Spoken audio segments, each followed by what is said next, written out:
Antoine Caron, vous êtes sous-directeur de la qualité et du développement durable dans la construction au sein de la DHUP. Vous pouvez venir ici si vous souhaitez, ça sera mieux. Qu'est-ce que le décret Bax version 1 et 2? Et pour vous, le décret Bax, c'est une nouvelle étape vers la sobriété et la décarbonation, j'imagine.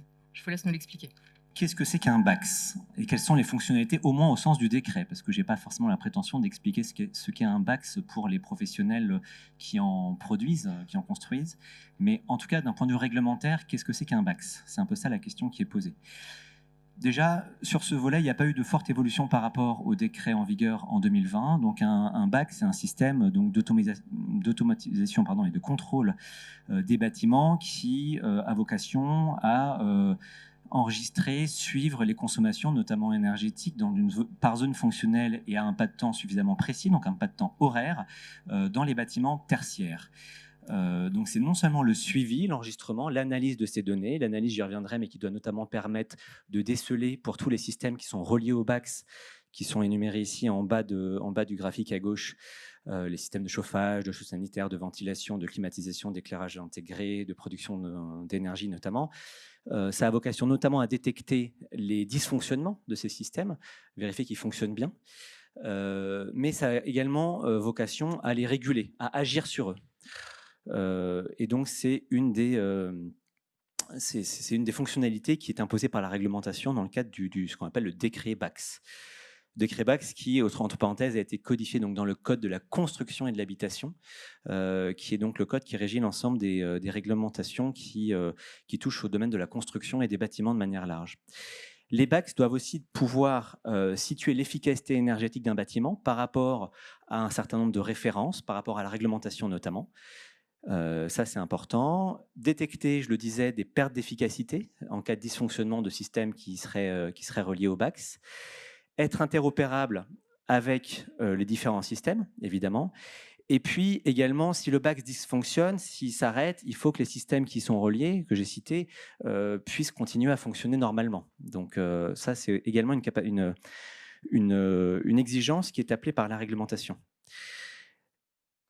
Donc voilà, c'est codifié, comme je le disais, dans le code de la construction et de l'habitation, aux articles R175-1 et suivants, si vous voulez, voilà. Et même si la réglementation ne la mentionne pas de manière explicite, il y a une norme que vous devez connaître qui existe, qui est la NFEN ISO 521-120-1 de mars 2022, qui définit plusieurs classes, plusieurs catégories pour les BAX, avec différents niveaux d'exigence.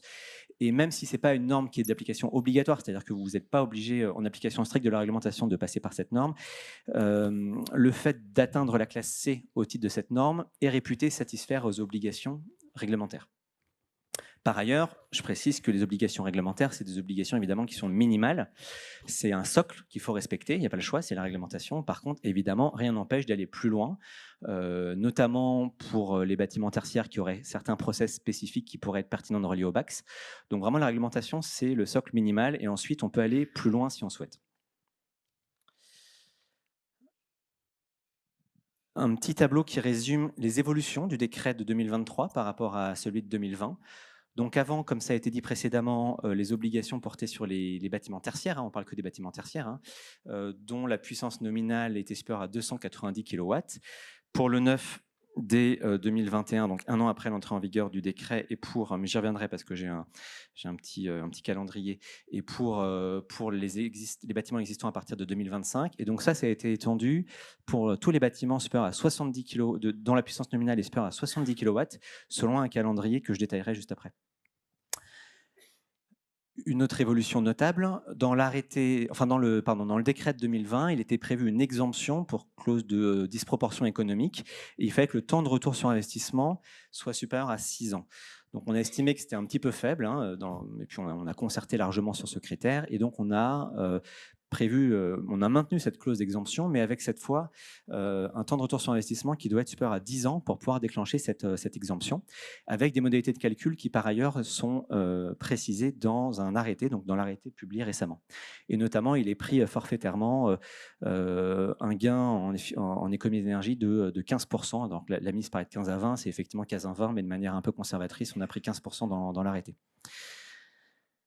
Une autre évolution de la réglementation récente, jusqu'à présent, il n'y avait pas d'obligation réglementaire d'inspecter le BACS pour vérifier qu'il fonctionnait bien, qu'il était bien connecté, etc. au système relié. Et donc, il y a une obligation d'inspection qui a été introduite par la réglementation, d'une part dans les 2 années qui suivent l'installation du BACS ou son renouvellement, ou le renouvellement d'un des systèmes, puis ensuite à une fréquence de 5 ans. Donc l'idée étant vraiment de s'assurer que non seulement il y a un BACS, mais qu'il fonctionne de manière optimale et que tous les systèmes sont bien reliés. Et notamment, l'inspection servira notamment à vérifier que les exigences prévues par la réglementation sont bien respectées. Par ailleurs, il était prévu dans le décret de 2020 une exemption d'entretien. Normalement, il y a des obligations d'entretien au titre du Code de l'environnement pour les chaudières, notamment, et un certain nombre de choses. Et il y avait une exemption dès lors qu'il y avait un BACS. Et en fait, il nous a paru, aussi avec un peu le retour d'expérience, que cette exemption était un peu trop large. Et donc, parce que ce n'était pas parce qu'un BACS fonctionnait de manière optimale que dans tous les cas, les systèmes reliés étaient forcément bien entretenus. Et du coup, on a remis une obligation d'entretien. En fait, on a réappliqué les dispositions du Code de l'environnement sur l'entretien obligatoire des systèmes reliés au BACS. Donc le rétro-planning, si on en parle rapidement, donc un décret publié en 2020 avec une entrée en vigueur, comme je disais, pour tous les bâtiments neufs de plus de 290 kW en 2021. Aujourd'hui, donc, on est à partir de 1 an après l'entrée en vigueur du nouveau décret, donc à partir en gros de avril 2024, tous les bâtiments neufs dont la puissance nominale est supérieure à 70 kW devront être équipés d'un BACS. Et pour l'existant, il y a également soit l'occasion du renouvellement des systèmes, où là, au moment du renouvellement, il faut installer le BACS, soit il y a une mise en conformité qui est appelée par la réglementation. Alors, pas forcément besoin de prendre une photo, je vous expliquerai pourquoi après. Vous retrouverez ça, c'est sur Internet. Donc, il y a une mise en conformité pour tous les bâtiments de supérieur à 70 kW, même en l'absence de travaux. Donc, ils doivent installer un BACS pour les plus de 70 kW d'ici 2027 et pour les plus de 290 kW d'ici 2025. Donc, ça touche de manière large l'ensemble des bâtiments. Et enfin, pour vous signaler, c'est pour ça que je vous disais qu'il n'y avait pas forcément besoin de prendre de photos, le ministère a publié un guide d'application de la réglementation très récemment, c'est-à-dire mercredi dernier. Donc, si on compte le pont, en gros, c'était hier. Je vous ai mis l'adresse mail en haut à laquelle vous pourrez trouver le guide. Et c'est vraiment un guide qui explique, qui répond aux quelques questions qui sont listées ici. Qu'est-ce qu'un BACS au sens du décret? Qui est concerné par le BACS? Quelles sont les aides financières également et les certificats d'économie d'énergie pour l'installation et l'amélioration d'un BACS? Alors ça, c'est nos collègues de la DGEC, de la Direction générale de l'énergie et du climat, qui pilotent le sujet des certificats d'économie d'énergie. Mais donc, il y a des aides financières via des C2E qui peuvent être utilisées pour l'installation d'un BACS, avec même un coup de pouce qui, sauf erreur, est en vigueur jusqu'à la fin de l'année 2023, le coup de pouce. Et puis, il y a également donc, le guide explique comment s'assurer du bon fonctionnement du BACS, des systèmes reliés, et puis également dit comment on peut faire pour aller un peu plus loin que la réglementation, quelles sont les dispositions sur lesquelles on peut insister. Et je les remets ici, mais donc la réglementation, ce sont vraiment des dispositions minimales. Rien n'empêche d'aller plus loin, et même on vous encourage à aller plus loin lorsque c'est pertinent. Voilà, j'ai présenté très rapidement la réglementation. J'allais justement vous demander quelles sont les dispositions qui sont mises en place pour mieux faire connaître et embarquer tous les acteurs pour le BACS, parce que ce n'est pas forcément connu de tous, déjà le 1. Donc comment mieux faire connaître le 1 et le 2? Je pense que ce guide en fait partie. Oui, tout à fait. On a vraiment mis beaucoup d'énergie à la fois dans la production de la réglementation, évidemment, mais aussi dans la production de ce guide qu'on a voulu le plus clair et pédagogique possible, sans qu'il soit trop long non plus, pour pas qu'il soit un peu dissuasif à la lecture, repoussant à la lecture. Mais on va communiquer. On a déjà communiqué dans le cadre du plan de sobriété. Il y a une réglementation donc, qui, par définition, est publique, même si c'est charge à nous et également à vous de la faire connaître. Mais oui, effectivement, on va essayer de communiquer. Et, voilà. Et je pense qu'effectivement, le guide est un bon exemple de comment faire pour aller plus loin. J'ai 3 questions pour vous. Allez-y. 2 qui ne sont pas forcément très sympas. La première, c'est ce décret. On entend beaucoup dire que ce décret, finalement, il impose des objectifs de moyens et non de résultats. Qu'est-ce que vous avez à nous dire par rapport à ce reproche qui est souvent entendu? Alors, certes, mais pour les bâtiments tertiaires, il y a aussi une autre réglementation qui s'appelle le décret tertiaire ou éco-énergie tertiaire, qui est, elle, en exigence de résultats et qui impose des critères d'assujettissement qui ne sont pas exactement similaires de ceux du BACS, parce que là, pour le coup, on est vraiment sur de la surface pour l'éco-énergie tertiaire, avec une surface de 1000 m². Et donc là, il y a des objectifs contraignants de réduire la consommation de 40% en 2030, 50% en 2040 et 60% en 2050 par rapport à une année de référence qui ne peut pas être antérieure à 2010. Et donc là, c'est l'exemple même d'une réglementation avec un objectif de résultat fort. Et d'ailleurs, le fait d'installer des BACS contribuera à l'atteinte de cet objectif, évidemment. Autre question, pas forcément très sympa non plus. J'entends dire que que le décret BACS, c'est un peu à contre-courant par rapport au low-tech, par rapport à la sobriété et la frugalité. Alors, moi, j'ai rien à titre personnel forcément contre le low-tech, hein, mais là, on parle de dispositifs dont on sait que leur installation permettra des économies d'énergie effectives. On parle de 15 à 20% par rapport à un système qui n'est pas équipé de ce type d'équipement. On sait que le fait d'automatiser, le fait d'éteindre des consommations la nuit, de décaler des consommations, l'automatisation permet de faire des choses que, de manière volontaire, on ne ferait pas systématiquement. À condition que ce soit bien pensé.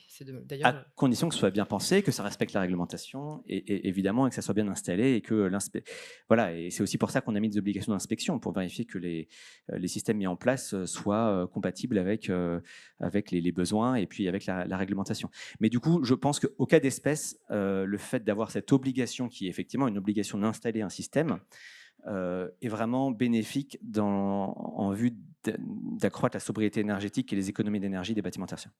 Merci Antoine. Autre question dernière pour moi. On voit bien que la filière manque de compétences. Est-ce qu'il y a un plan Marshall prévu pour attirer les jeunes ? Un plan Marshall, je ne sais pas, mais en tout cas, on a quand même fortement renforcé les obligations législatives et réglementaires, donc en l'occurrence.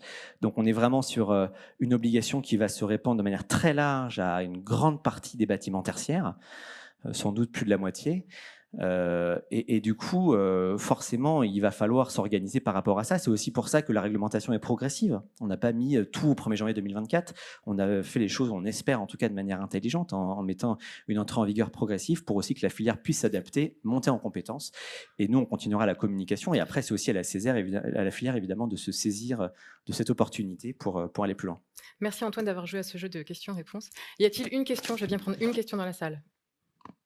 Non, sinon on enchaîne direct. Une question tout là-haut.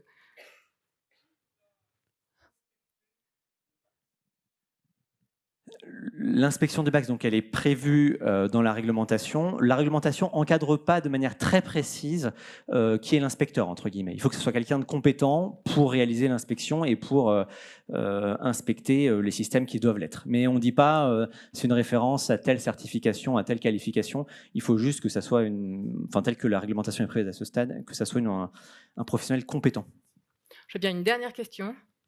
Là-haut, encore. Alors, non, il n'y a pas de sanction prévue en tant que telle aujourd'hui, en tout cas, j'ai envie de dire.